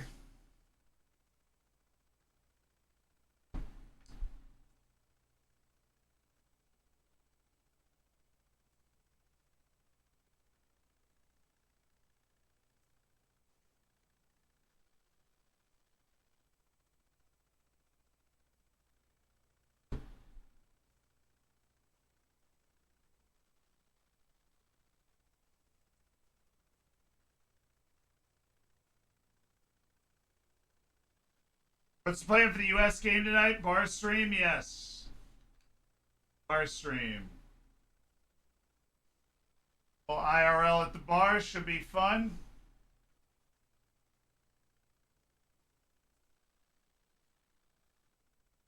Oh, Mohammed. And there it is! Qatar has scored! It's Mohammed Matari! It's the scarf! The scarf fell and Senegal's screwed! That live bet on Qatar is gonna cash! The scarf has spoken! And Qatar has its first World Cup goal. Goal!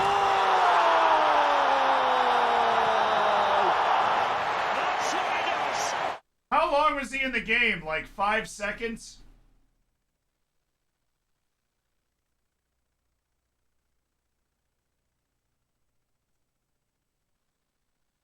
Mohammed Montari, 2-1.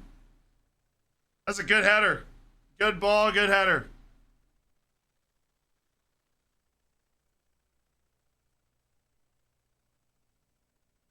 Senegal have been way too passive. Yeah, you better hope that scarf stays up there.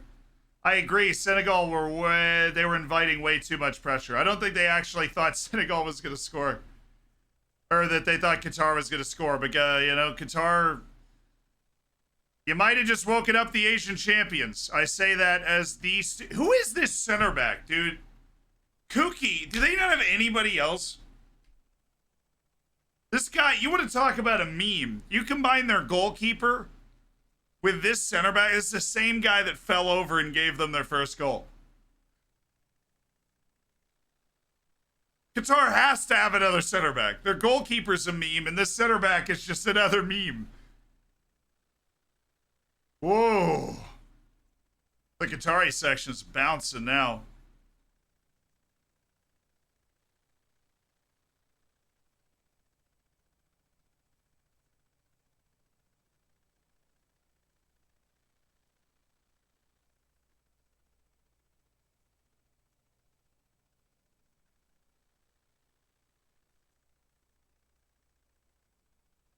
Oh, mama.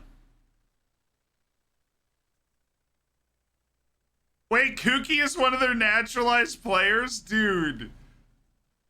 Okay, Qatar has two types of naturalized players. The guys that came to the Aspire Academy at like 7 years old, like Omo Ali, and guys like Pedro Miguel that just played in the Qatari League. Which one is kooky? Because Qatar only had 10 of 20 of 10 of the 26 players in Qatar weren't born in Qatar. Yeah, if Qatar get a point out of this, the group does actually get very interesting. Senegal with a massive meltdown if that happens.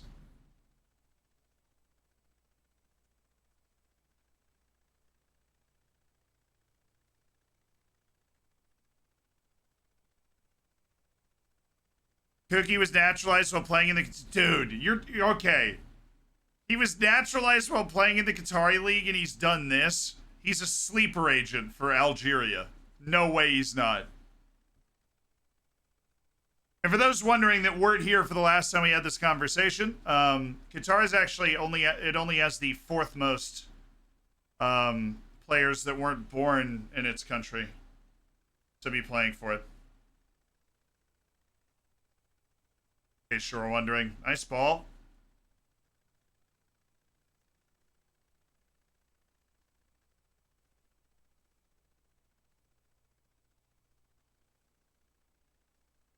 His first. We actually did a game where people guessed like every one of them. Morocco's first. 14 of their 26 players are born outside Morocco. I think Senegal is actually also ahead of Qatar.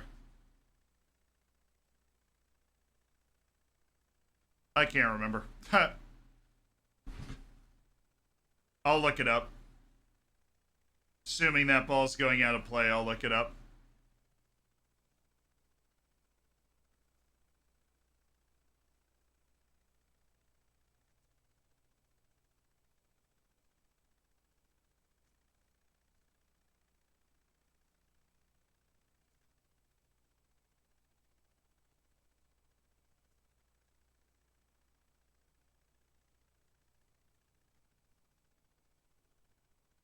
Pedro Miguel and Hamam Ahmed off the... Okay. Found it. Morocco, Tunisia, and Senegal have more naturalized players than Qatar. And when I say naturalized, I just mean born outside of their country. But they're actually of Moroccan descent, no? Yeah, I mean, that's how they end up playing for the national team. Same with Tunisia, same with Senegal, right? Qatar probably has the highest number of players that... I think I did this. I did this at one point for a World Cup qualifying video. I think Qatar has... Oh, nice move. Oh, nice move. Oh, he's got to be a goal. Yeah, there you go. Okay, Senegal puts it on ice. 3-1. Tidy finish from my boy Sheik Jing.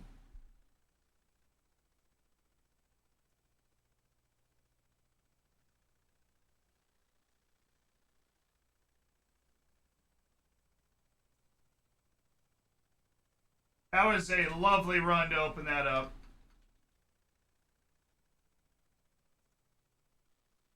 But Qatar has like 4 players that were naturalized by playing in the Qatari League. The like, you know, is I would consider it the cheap way. But guys like Almaz Ali and Mohamed Montari came up in the Aspire. Oh, that took a deflection too. Came up in the Aspire Academy. They moved to Qatar when they were like 8.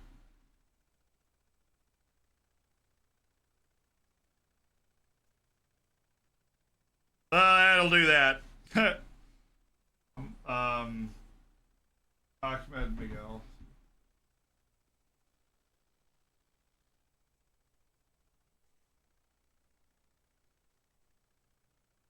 Play a second goal. Salman and Wad.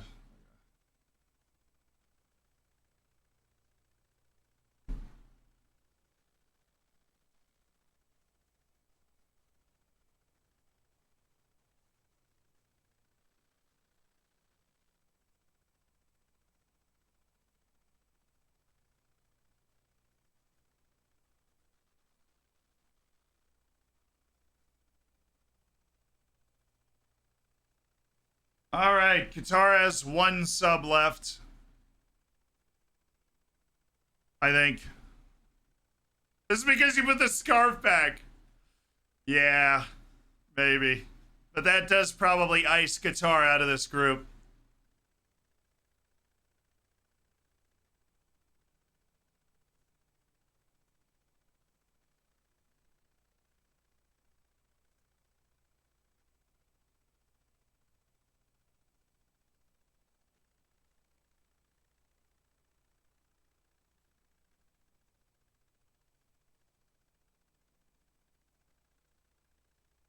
Zealand's he's match fixing with scarves confirmed.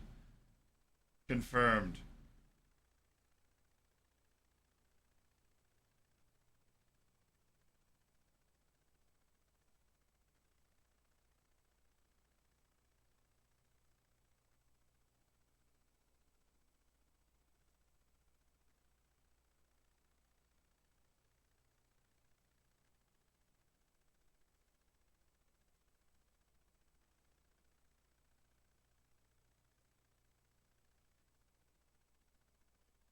Qatar out of the World Cup?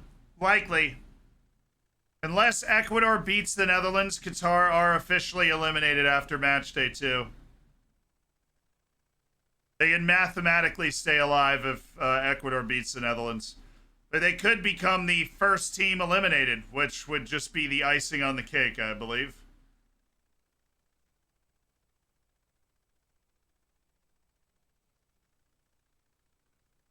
Oh, hello. Oh, that was a bit of a malicious challenge there.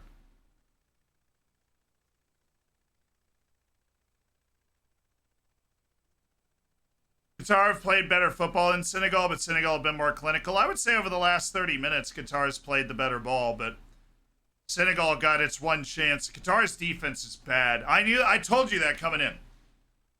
I said in the Qatar preview video, Qatar's defense is its weakness, and they're going to have to outscore teams if they want to beat them, because they have Almoez Ali, and they have Akram Afif, and they have Hassan Al-Haidos, and they have guys that can create and score goals, but their defense is a problem. And it has been a problem again today. Just atrocious under limited pressure. Even if Ecuador wins over the Netherlands, they're out? No. Because then technically, if Ecuador beats Senegal and Qatar beats the Netherlands, Qatar could win the goal difference race and make it to the knockouts. You know what I'm saying? Hassan. Oh!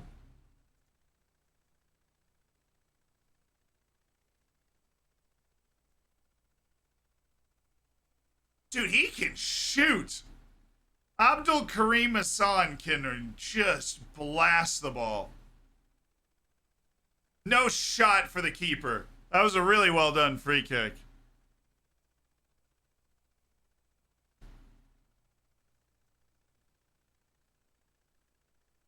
Like a Kobe Jones, the color guy's like, well, that really didn't test the goal. I'm like, that was a heart and mouth moment for Edward Mendy. Are you kidding me? Not in a million years did Qatar beat the Netherlands? Probably not. But if you're talking about mathematically staying in the tournament, Ecuador has to beat the Netherlands or Qatar is mathematically eliminated because no point, the max they can get is 3 points.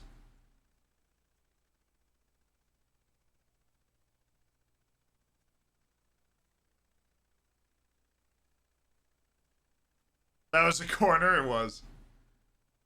He sold it well.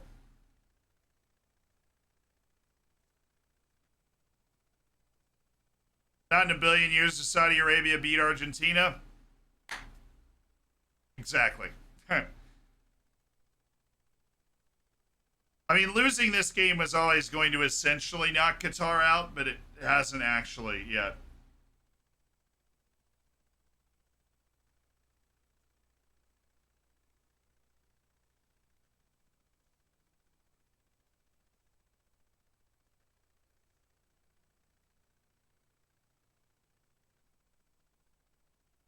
Oh. Abdul Karim Hassan has been fun today. Akram Afif, nice ball. Montari looks a pretty freaking decent player. He's the guy that he scored in this game. He had that volley against Ecuador that looked like it was going to be a ridiculous goal. This defense is so bad. Tariq Salman saving himself with that deflection, but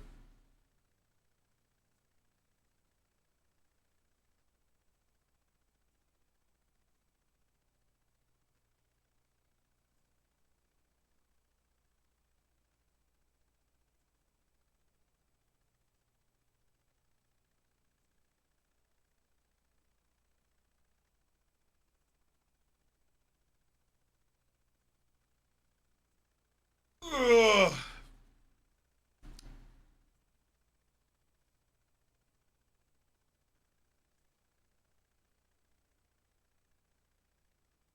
Oh, why is he so open?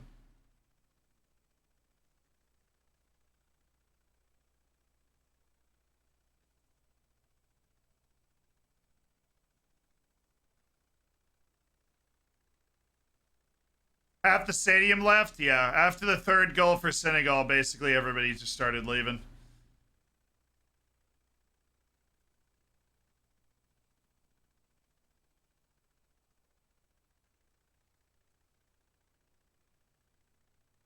Is there any position that Akram Afif doesn't play? If there's one Qatari player that deserves to be in Europe, it's Akram Afif. Do you think Senegal are overly reliant on Mane? Not off this display. I mean, they got a goal off a corner. Almoez Ali, yes, but I don't think he's shown up in this tournament yet. I mean, Almoez Ali is a dominant player in Asia. Like, you watch his Asian Cup highlights, the dude doubled everybody else in goal scoring. And he's just not shown up at this tournament. Akram Afif has. Akram Afif has been all over this tournament. He's played really good ball. He's advanced. He's been the best progressive passer for the team. He's built play. He's gotten dangerous balls to the box. Yeah, against better teams, they need Mane. That was actually a very tidy play for this goalkeeper. Not a big game player. I mean, the dude dropped a hat trick in the Asian Cup final. I think it's just the World Cup was. None of these guys have ever played on a stage like this before, and I think it shows a lot. Like an Asian Cup final is an area of comfort for Almoez Ali.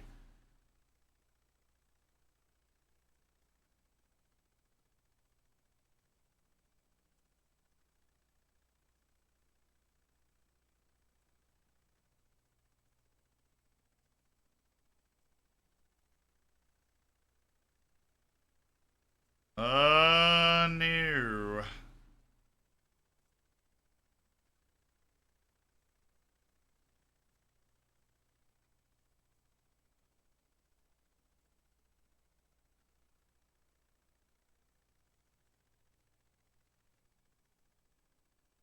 I actually think the more I think over this game, I think Qatar is hard done by a 3-1. I mean, the first goal was a raw, ridiculous defensive mistake. The second goal was a corner, and the third goal was a counter that they. Oh, look at that from Ali. Hello. Almoez. Oh. That little move, though. That was pretty nasty. That's what I'm talking about. Is Iran a scary team for the U.S.? It was always going to be a scary game.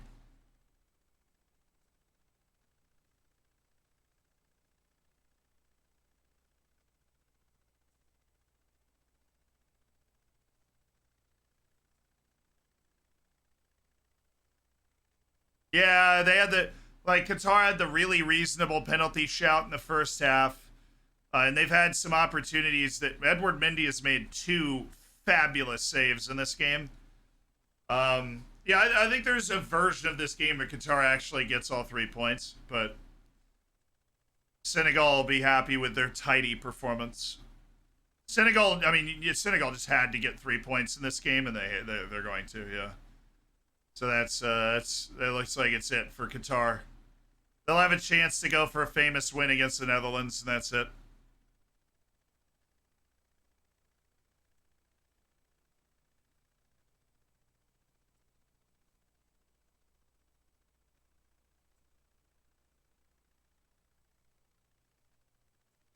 And this kooky guy is not the bee's knees.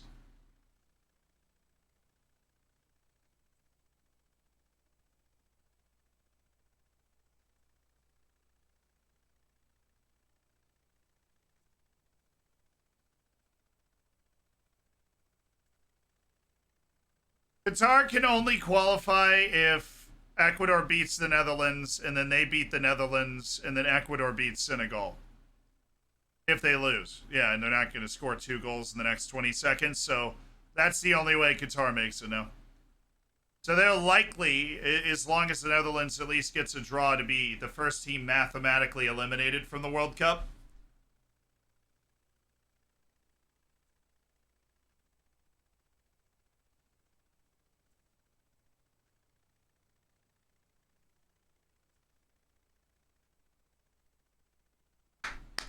Final whistle. Senegal 3, Qatar 1. Senegal, every chance to go through if they can get a good performance in their last match. Unofficial XG has a Qatar 0.8 and Senegal 1.24. Yeah, I mean, it wasn't a bad match, and Qatar wasn't completely blown away, which I appreciate because I like watching a competitive match. So good stuff between the two teams, and Senegal far more clinical and far more accomplished defensively. Able to take advantage of it and pick up the 3 points. So even without Mane, Senegal's right into it. Right into it. Yep. Good game. So we are now going to get off again because we're going to be getting on the IRL streaming backpack and going to the bar. I want to make sure I get a spot at the bar for US England. And in order to do that, we have to go 1 game early. And so we will be watching Netherlands Ecuador from the bar. We'll have a nice little overlay for you so you can help keep track of it. And I will see you guys there. I'll see you guys there. Halfway through match day 6 at the World Cup. Oh my